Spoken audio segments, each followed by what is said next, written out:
2021 елда ТССРның халық артисті, РСФСРның от қозанған артисті Идеал Ишбуляковның туына 95 ел тулды. Ол Муса Жәлил исемендегі Тотар дәулет опера һәм балет театрының әйдәп барушы солисты иде.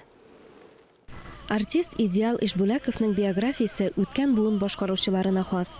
Эшче гаиләсендә туган. Анда халык музыкасы, классик, джаз музыкасы даими яңгырый. Бала чакта әти-әниләре белән үзешчән түгәрәкләрдә катнаша. Армиядә хезмәт иткән елларда округның чик буе гаскәрләренең җыр һәм бию ансамблендә хор артисты була. Шунда ул һөнәри белем ала. 1953 елда хыялы тормышка аша. Ул Казан консерваториясының вокаль факультетына укырга керә. Яшь җырчының көчле, ахаңлы тавышы тыңлаучыларны җәлеп итә. Зачетларның берсендә консерватория ректоры Нәҗип Җиһанов аны тыңлагач, үзенең әле язылып бетмәгән Җәлил операсында төп рольне башкарырга тәкъдим итә. Партияны башкару өстендә эш башлана. Муса Җәлил роле җырчы репертуарында иң әһәмиятлеләрдән була.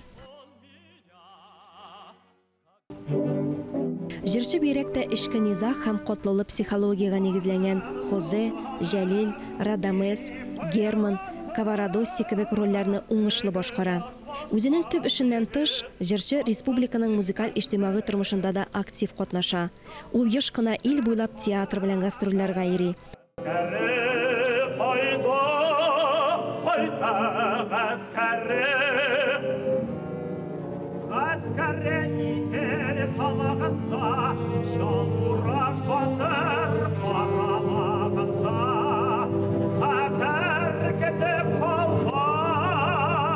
Аның репертуарына опералардан романслар һәм ариялар гына түгел, татар композиторлары Салих Сайдашев, Александр Ключерев, Захид Хабибуллин әсәрләре, шулай ук татар халык җырлары да керә.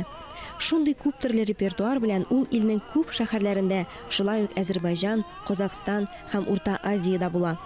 1973 елдан алып, гомеренең соңгы көннәренә кадәр Идеал Ишбуляков Казан консерваториясында укыта.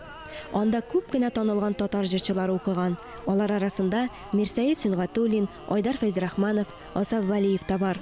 Һөнәри башкару традицияләре аның укучыларында дәвам итә. Алия Галиуллина, Кадрия Мирсияпова, Татарстан яңалыклары.